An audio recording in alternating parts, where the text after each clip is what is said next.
In today's world, is it possible to build a budget PC? With XPG, we're going back to school and we're taking a look at a couple of their components that could definitely lower down the price.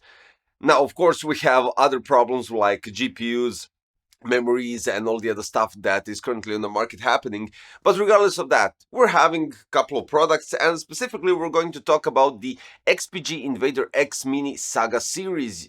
You have Xenia and Mira in red and purple color scheme going throughout the whole case, with this design on the side and here at the back as well. Now, there are also a couple of products that you can place inside.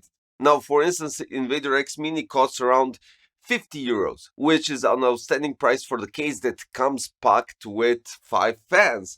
Then we can go forward with cooling. So for instance, I went with Levante 240, which goes around 70 euros, but there's also a possibility, if you've seen my past videos, for an air cooler, because in this case you could simply go with an air cooler. We're having Maestro Plus 42 SA, which you saw the review, and it costs only 25, and you get a digital screen as well. So moving forward, we're going with more XPG products, and then we're gonna go with Kyber 2 850, which is a semi-modular power supply. And this semi-modular power supply costs 75 euros. 80 plus gold, semi-modular connectivity, all that you need is already pre-connected. So in this case, specifically in this build, I don't need to attach any single cable additionally. It's all done. You have 24 pin, you have two 8-pin EPS, and you have 12E2TEM6 for your motherboard stronger cards, right? But let's break it down. So the Invader X Mini comes packed with 5 fans. The rear one is an exhaust, but guess what? This one is intake, these ones are intake, and these ones are also intake. So it was strange the first time I did a review on the Invader X Mini, but it actually works. Who would have thought? I mean, of course, hot air is coming out, which is good. So in the sense where you're taking into consideration this type of chassis, which has the side and front tempered glass, ATX motherboard compartment, 330 millimeters of GPU length, you have all the power supply shroud open completely for cable organizations. You get the 2 fans inside a separated box that go on the power supply shroud, but you can simply attach them, and I would suggest first placing the motherboard, then connecting everything at the bottom part of the motherboard, and then placing the fans, because you won't have that much space of connecting the cables right here at the bottom. You will, but why not make it easier for yourself? And then for the AIO, you know that it comes with that Infinity Series fans combination here, but I wanted to stick, and I always try to stick with a single fan design throughout the whole chassis, just because of the looks. I mean, it looks much better.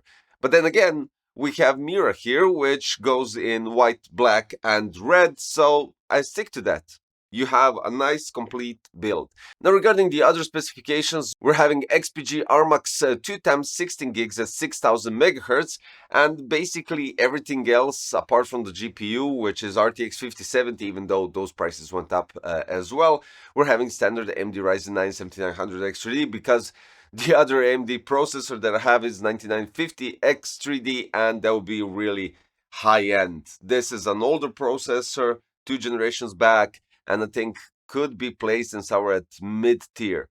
But, for instance, mid-range or a budget that could go even lower, 7600X or potentially AM4 motherboards with DDR4, which would still bring down the price of a build. So, in this sense, what we have is RTX 5070, we're having 7900X3D, we're having 32 gigs of RAM, we're having 850 watts Kyber 2 power supply, which is 80 plus gold. Then we have Levante 2 240. And just by the XPG products, excluding the RAMs, we're talking about a price that is around 190, but that is with an AIO.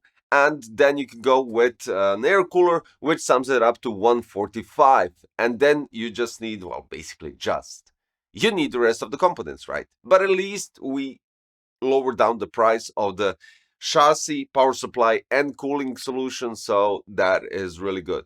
Now, as per usual on every of my videos, we're going to go through benchmarks just to see, because I think last time we did a different configuration for the cooling, so I wanted to check it out and see how 7900X3D and the GPU acts in this scenario. Going with AIDA 64 Extreme Edition, CPU goes up to 91 degrees. And honestly, with 240 millimeter AIO, that's quite alright. We've seen 360 or even some air coolers going 92, 93, but regardless of that, this is quite solid. The clock speed was surprising, 4775 megahertz, which is outstanding. And the GPU honestly doesn't pull too much in the sense that it doesn't create too much heat, so 49 degrees. Moving forward with Cinebench R23, we have 10 runs on average, where thermals are 88 degrees. It goes from 86 to even touching once 90, but the average is 88.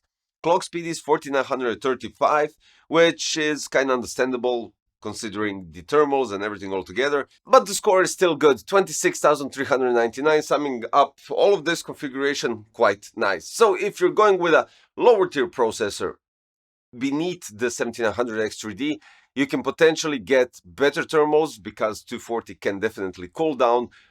Low to mid tier without a doubt, and you won't have any excessive thermals on the power on the CPU segment. GPU 5070. I could have went with 9060 GRE, which lowers down the price by, I would say, 100 potentially euros. But then again, I really wanted to go with this color scheme just to fit the whole Mira visual aspect of the case. So basically, at first, I do have to admit, at first it was a bit strange with the logo and the Mira and all the writing, Extreme Saga and everything all together, right? But when I finish the build, and I think some of you will definitely agree, going with black and white color scheme and putting the lights in red really fits the whole scheme and does look quite nice. I have to admit, it really is something different, but then again, it's right there, right on the spot. So everything is nice. And even the cables are black and white, so kind of fits perfectly. So if you're aiming for a budget PC, of course, regardless of everything else that I mentioned regarding other components, check out XPG products, which are definitely going into that budget segment. So we're having Invader X Mini, then we're having Levante 2 240, or you can go with Maestro Plus 42 SA, and finally you could go with Kyber 2 850 watts 80 plus gold semi-modular power supply, which wraps up 3 components inside 150 to 200 euros segment, depending are you going on AIO or an air cooler. And that's basically it. If you want to go more deeper inside the case, you can always check out the original review of the Invader X Mini, which I will also link at the end of this video to give you more insights about the case, because you do need to know about the back, the power supply shroud, what you get in the accessory box, and similar stuff like that.